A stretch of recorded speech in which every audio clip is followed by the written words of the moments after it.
10 minutes. Have you ever had a question in mind, guys? How do I build confidence? How do I talk to a camera in public or from home? If you had that question in mind, well, it's my 54th day of learning how to speak to the camera. 24 days I've been learning how to speak to the camera in public, and 54 days actually speaking to the camera. So it's been quite a while, right? And that's my answer. My answer to that is just go out there and do it. Stop overthinking. Stop thinking of what could go wrong. You just basically hit record, and that's pretty much it. That's all you need to do. Stand there, whether it's home or in public, and just record yourself. You can stand there for a few minutes silent just to get used to the camera, and that's okay. You don't have to be talking for hours and hours. You just have to let it come to you, accept, and move on. And thoughts will just come to you. Thoughts will come to your mind without any force. If you're forcing it, nothing will come to you.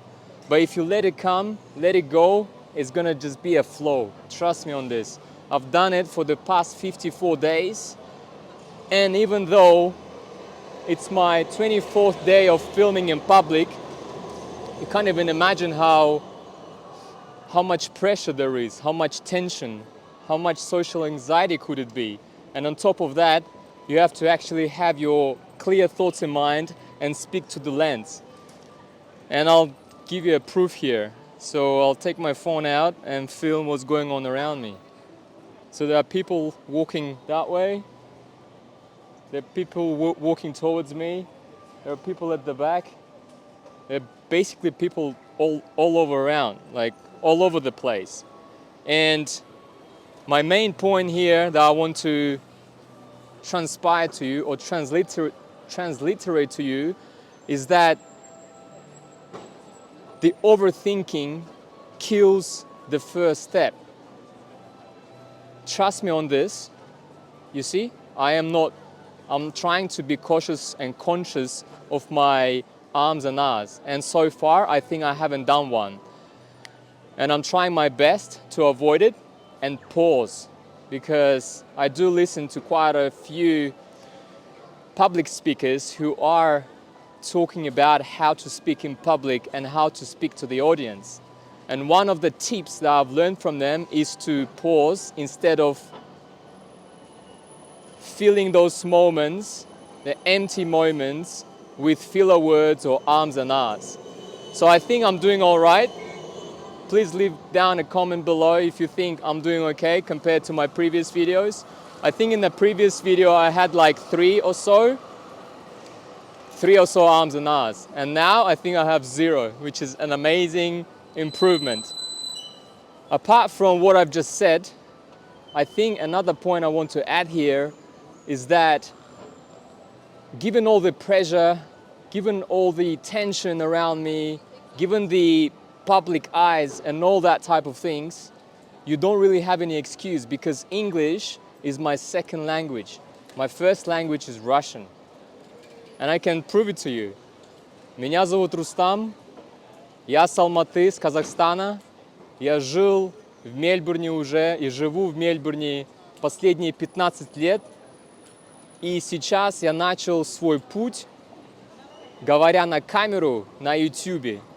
So that's my actual first language, guys. I speak Russian fluently. I do speak a few other languages, but that's for another day.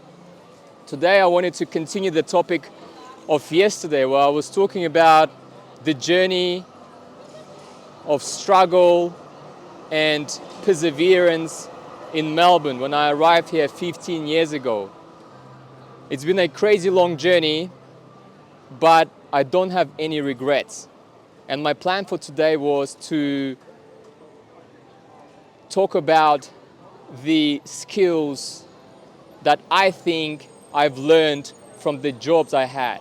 So starting from the dishwasher job I had back in the days when I came to Australia 15 years ago, I worked in a Thai restaurant and I was very slow. So one skill I learned from that job, working there for a year, is becoming more responsible for your own actions, learning how to be more efficient, more productive, and more quick in the working environment.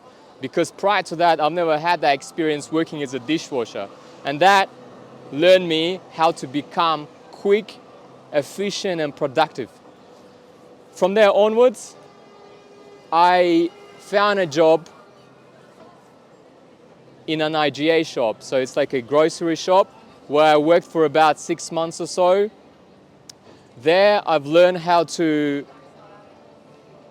decide how to quit the job, because that job didn't pay me for 2 or 3 months whilst I had to pay for the tuition fees for my uni.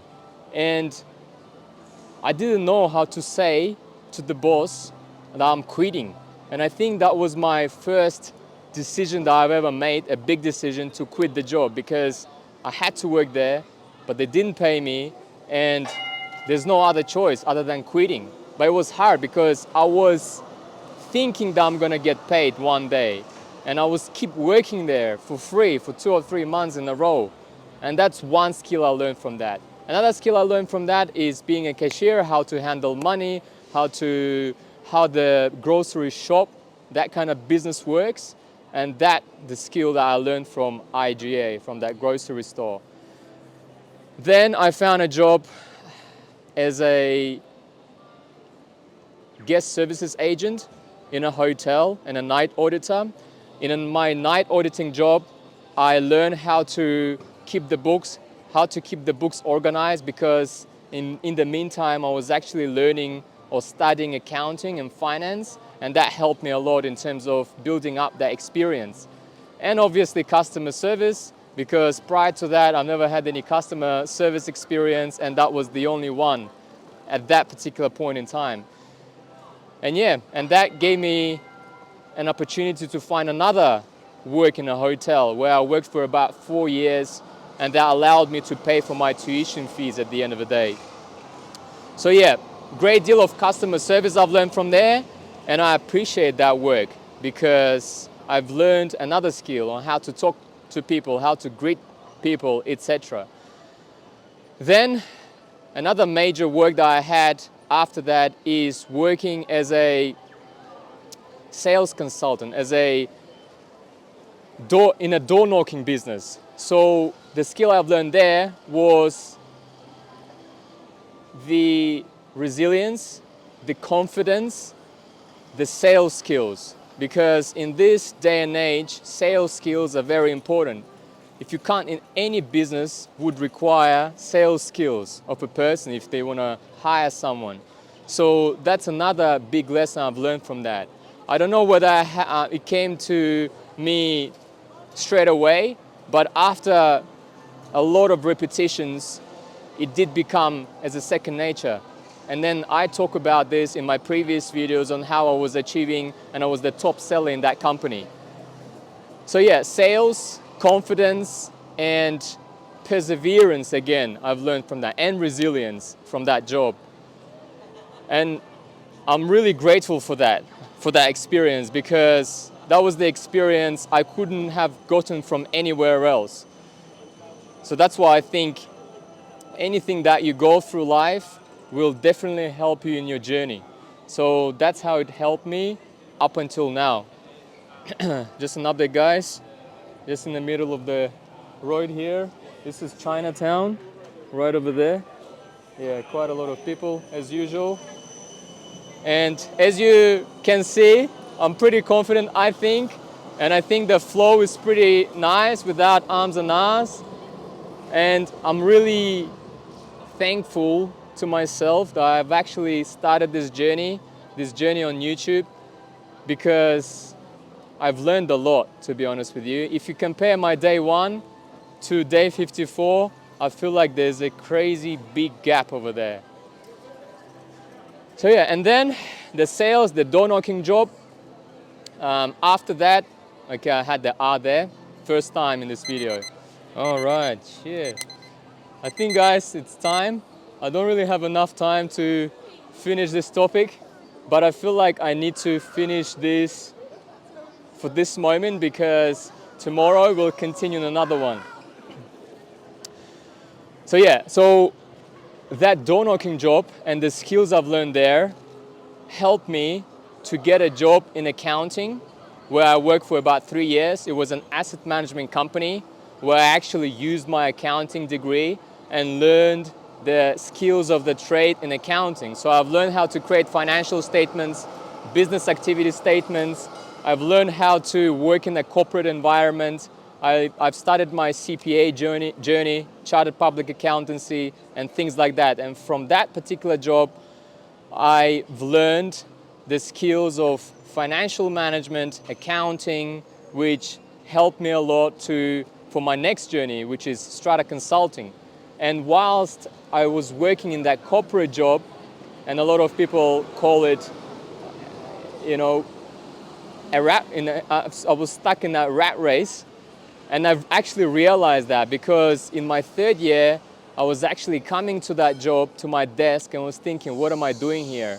I've learned all the skills I needed, but at that point in time, I was like, what am I doing here? And then with all the sad feelings and feeling down because I really want to go out there and talk to people, after all this visualization, I found an opportunity to work as a strata consultant. And at that job, I've learned quite a lot, which is probably for the next video. So thanks for staying with me, guys, up until now. Leave down a comment below if you feel like saying anything. I really appreciate you. I appreciate the support. I appreciate the 307 followers I have now on YouTube. Started from scratch literally 54 days ago, and I think I've grown a lot up until now. Thanks heaps. Au revoir. Paka paka.